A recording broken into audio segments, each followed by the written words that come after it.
The church had air conditioning, but sweat still soaked my collar as I stood at the altar. My hands were cold and my heart pounded, yet I kept smiling because there was Elise.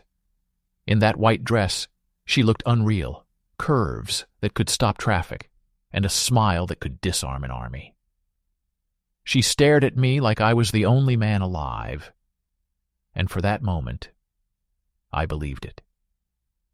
We'd been together almost 2 years, survived arguments and rough patches, and made it through months apart while she worked a real estate job in L.A. I proposed on a mountain trail with a $6,000 ring I'd saved over 9 months to buy. I was completely committed. My best man, my younger cousin Jordan, leaned over with a smirk. "Damn, Trevor, you actually did it. She's a 10. You're a generous 6.5, maybe a 7 if you're holding a puppy." I laughed, and some of my nerves faded. I truly thought I was the luckiest man alive. We exchanged vows and kissed. She tasted like champagne and hope. Had I known what I'd learn a month later, I would have run out of that church without looking back. The reception was beautiful, candles, dancing, and too many speeches. Elise looked like a movie star. I felt like the ordinary guy lucky enough to play her co-star. After the last guest stumbled out and Uber drivers carried away our drunk uncles and laughing bridesmaids, we went home. Our home now. I'd bought the 2-story colonial 6 months earlier and fixed it up myself. I even painted the guest room her favorite pale green. She called it sage. I still don't know what that means.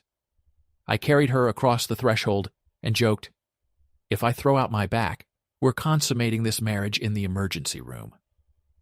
She laughed and kissed me, but when I leaned in again, expecting what usually happens on a wedding night, she pulled away. "Not tonight, Trevor." At first, I thought I'd misunderstood. She stepped back and folded her arms over that perfect dress. "Being married doesn't mean I owe you anything." It felt like a slap, but I nodded. "Yeah, of course." I told myself she was tired. Weddings were stressful, with all the attention and dancing. I figured the next night would be different. It wasn't. Neither was the night after. For 4 straight weeks, I tried everything: romantic dinners, back rubs, candles, and honest conversations. Nothing helped. Whenever I touched her, she moved away. Whenever I tried to talk, she shut me down. Then there was her phone. It kept lighting up at night, glowing in the dark like a lighthouse meant to guide someone else. "Who are you texting?" I asked. "Work stuff." She always answered too quickly in a flat, robotic voice. It was technically a reply, but it meant nothing. Soon she started coming home late. She claimed she was running errands, yet returned empty-handed. She rarely laughed with me anymore, but I'd catch her smiling at her phone like it told better jokes than I did. She also began asking oddly specific questions about my construction company. "How many contracts do you handle each month? Is all your equipment insured?" "Why do you ask?" "Just curious." But she didn't sound curious. She sounded clinical, like she was judging me as an asset instead of seeing me as her husband. Jordan began visiting more often, too. I'd hired him a year earlier as a project coordinator.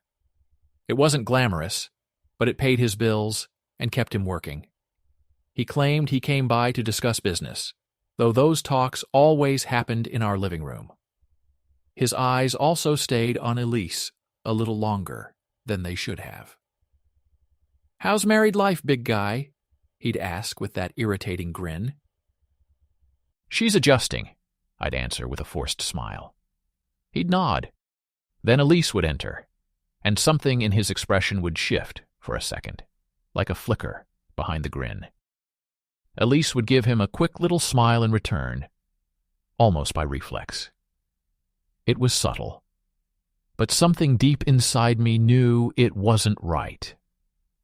Weeks went by, and every night I slept beside a woman who treated me like some stranger she'd married by mistake.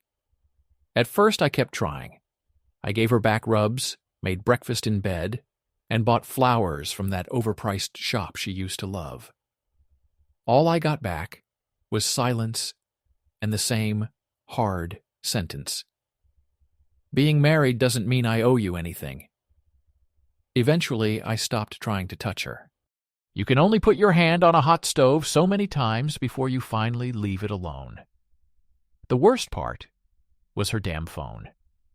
Every night, she curled up on her side of the bed while the screen lit her face like a doorway into some hidden world. Her fingers flew across it like she was writing music. Sometimes she'd giggle, small private laughs that were never meant for me. One night I asked, "Who are you texting this late?" She didn't even look up. "Work stuff." Her voice was so cold it felt like another slap. I let it go that night, but I started paying closer attention. She'd claim she was going out for groceries or returning something, then come home empty-handed with a smug little smile. Sometimes she smelled like perfume she hadn't been wearing when she left. She never explained, and I stopped asking, at least out loud. Inside, my gut was screaming. Then came the bathroom door. It was a Wednesday. I remember because I got home from the job site early. We were ahead of schedule on a commercial installation, so I picked up takeout and a decent bottle of wine to surprise her. She was locked in the bathroom. The shower wasn't running, but I could hear her talking in a low, breathy voice. I moved closer and pressed my ear to the door like some idiot in a cheap thriller. "He doesn't suspect anything," she whispered. Then silence. "Just be patient. We're almost there." I stepped back as my heart hammered against my ribs. What the hell did that mean? Was she talking about me? A floorboard creaked beneath my heel, and her voice immediately stopped. A few seconds later, the door opened. She came out clutching her phone like it was worth a fortune. Her eyes were wide, and her jaw looked tight. I pretended I hadn't heard anything. "Everything okay?" She barely blinked. "Work call." At 11 at night? Her eyes narrowed. "You don't trust me, Trevor?" I didn't say that. "You didn't have to," she muttered as she pushed past me. That was when I knew. I wasn't being paranoid. I wasn't imagining things. This was war. I just hadn't noticed the battlefield until then. After that night, everything changed, at least for me. Elise acted like nothing had happened. She kept giving me the cold shoulder, smiling secretly at her phone, and offering vague excuses about where she'd been. She'd return from a quick pharmacy run, with freshly styled hair, and expect me not to notice. But I was finished playing the clueless husband.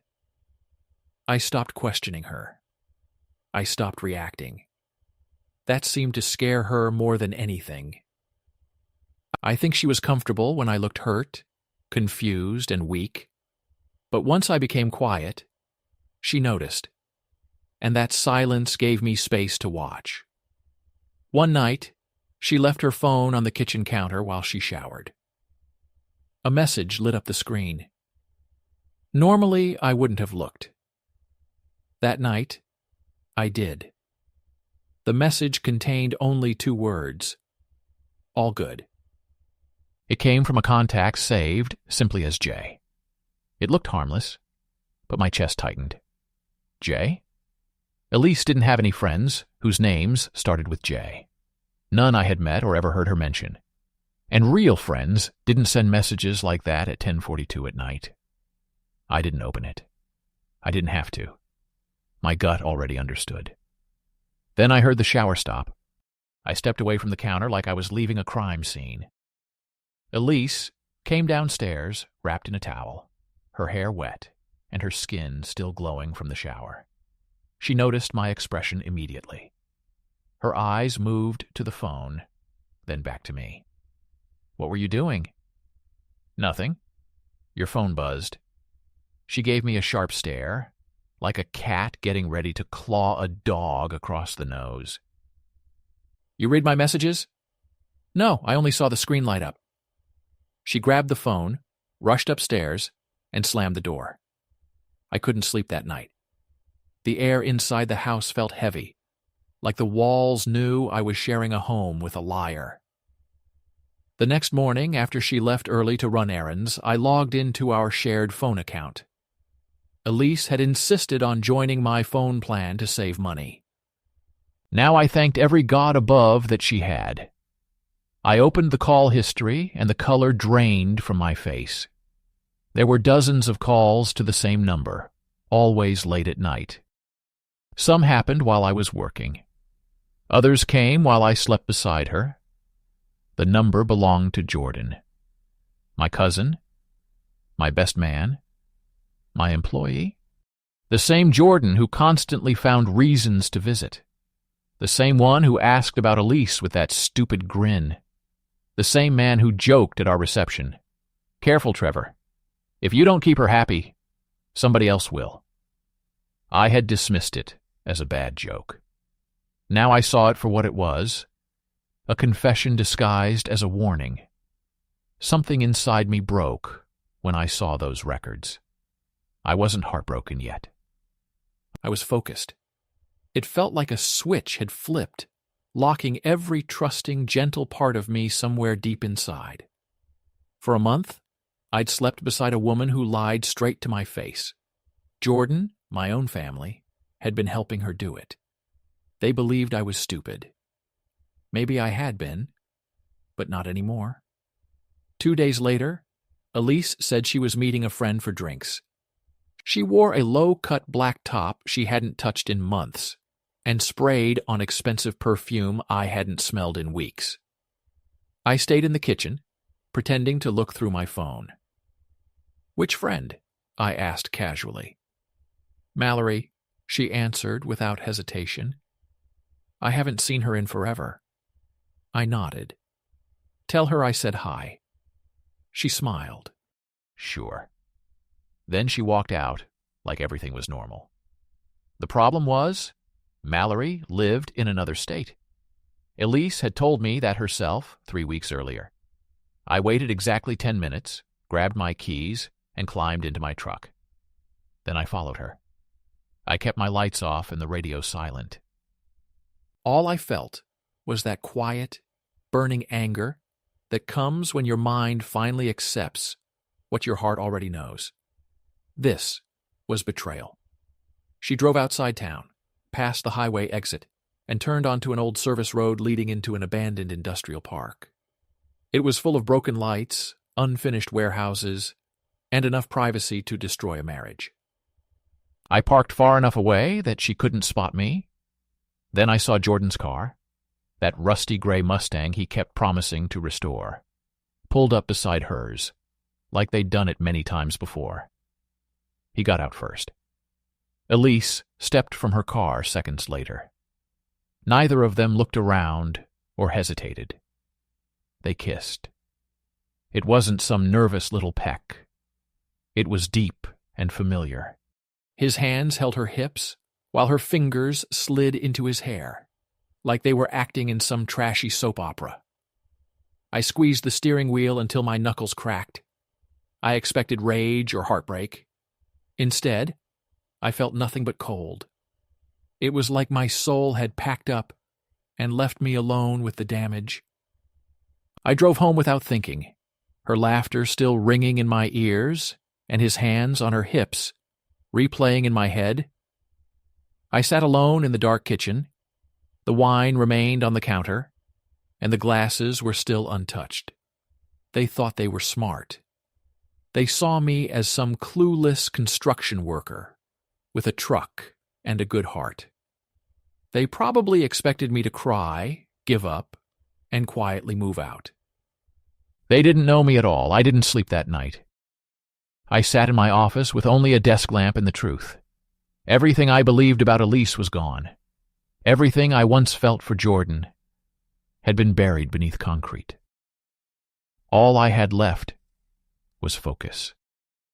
I had the call records, and I'd witnessed the kiss. But I needed more. I wanted proof that would stand up not only in court, but before everyone who knew us. Proof that could destroy their reputations and leave a mark they'd never escape. So I started digging. I began with our bank accounts. Elise had been making small withdrawals from our joint funds. At first, I assumed they were for groceries or online purchases. Now I reviewed every receipt, transfer, and unfamiliar vendor. Some payments were cash withdrawals. Others went through strange apps I didn't even know she used. They all shared one thing. None of that money had been spent on us. I traced one charge to a hotel spa and another to a wine bar I'd never heard of. A third payment went to an online boutique owned by Jordan's ex-girlfriend. So much for Mallory. Then I checked our cloud backup and started recovering messages. Elise didn't realize our phones were still syncing. I recovered a chain of deleted messages. One was from Jordan, sent 3 weeks before the wedding. "He's loaded. Just hold on." Elise replied, "I'll take what I can before I leave." I stared at the screen until my fingers went numb. This wasn't some affair that got out of control. It was a robbery, carried out in a white dress. The next morning, I called my lawyer, Calvin Rhodes. He'd handled a contractor fraud case for me years earlier. The man was sharp, fast, and ruthless when he needed to be. He answered on the second ring. "You getting divorced, Trevor?" "Not exactly. I want this marriage erased. It was fraud." I told him everything. The fake relationship, the secret affair, the stolen money, and their plan to drain me before running off together. Calvin didn't hesitate. Annulment for fraud, we hit hard. "Do you have a prenup?" "Yeah." She signed it 6 weeks before the wedding. At the time, she joked that I didn't trust her. Turns out she was right. Over the next few days, I collected everything I could. I saved screenshots of the texts and photographed Elise's phone while she showered. Jordan's name sat beside a red heart. Then I hired a private investigator named Renee. She'd worked on a friend's divorce and came highly recommended. 2 days later, she sent me pictures. Elise and Jordan were back at the same industrial park, kissing, laughing, and holding hands. In one photo, he passed her a thick envelope. Maybe it was cash. Maybe it was my own damn money. Every piece finally fit. And I wasn't just holding the puzzle anymore. I had the detonator.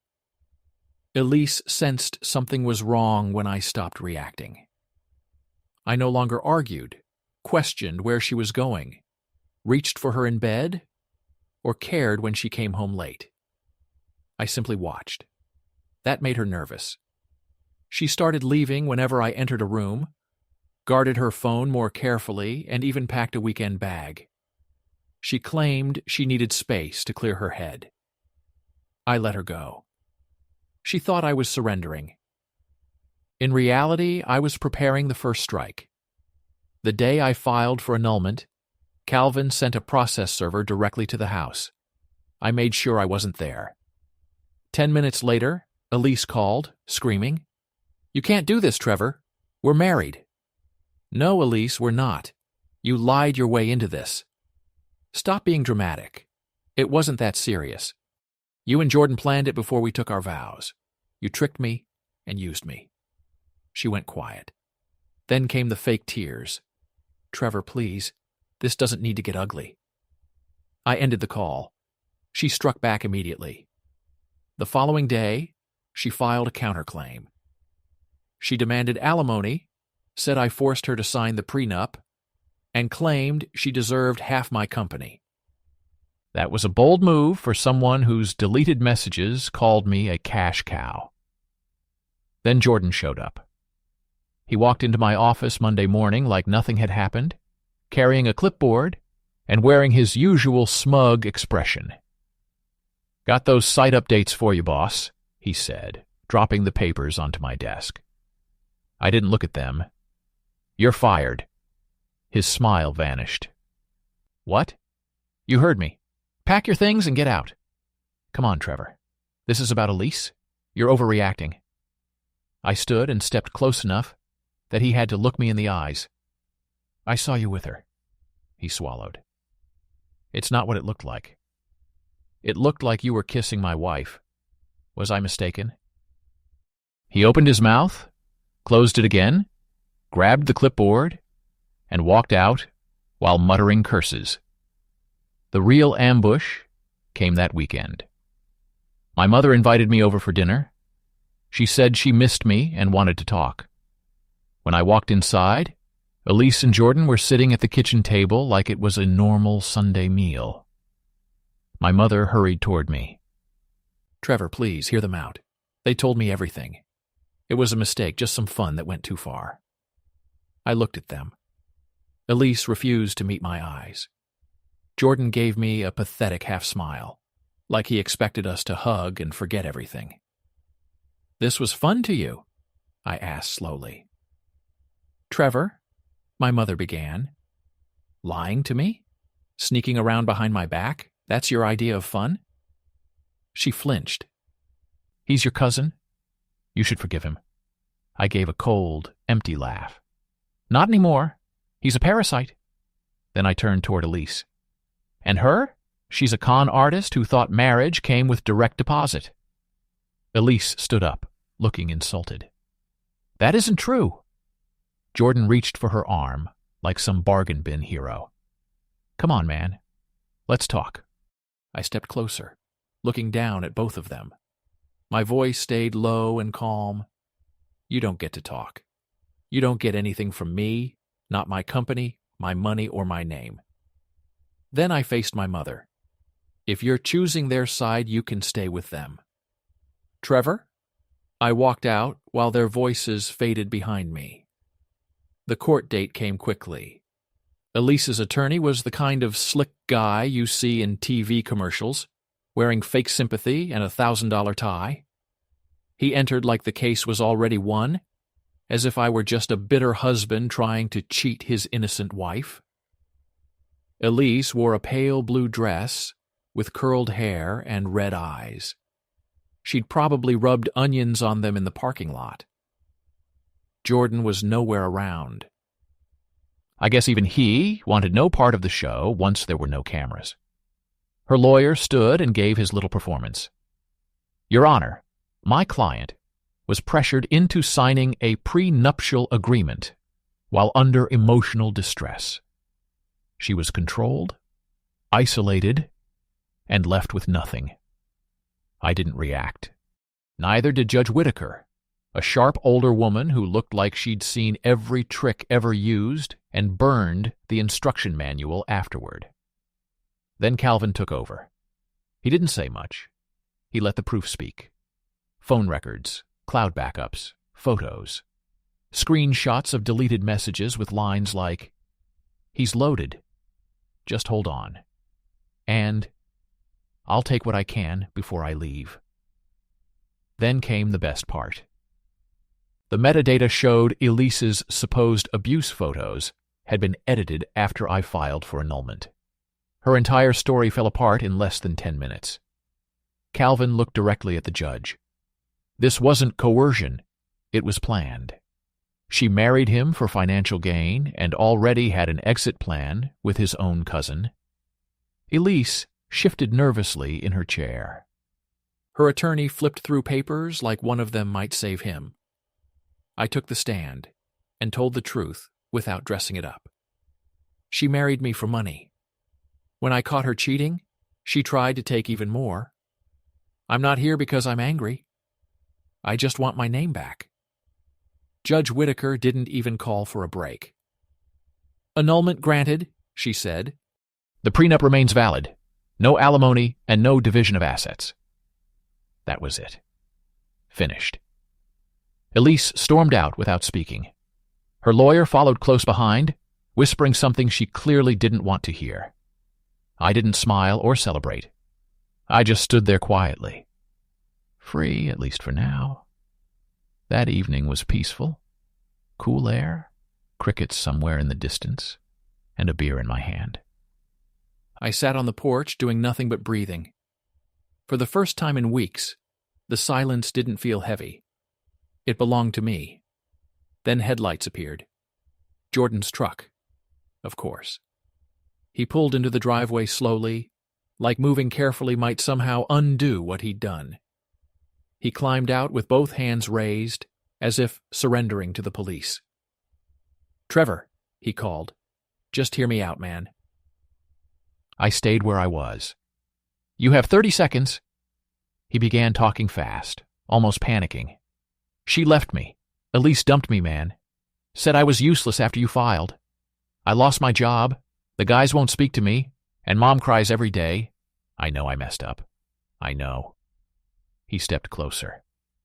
I rose to my feet. "You're my cousin," he said, his voice breaking. "We're family." I looked him straight in the eyes, calm and steady. "You stopped being family the moment you lied to my face. You don't get to stab me in the back and then ask me for a bandage. Trevor, come on. Get off my property." He tried to speak again. "Now."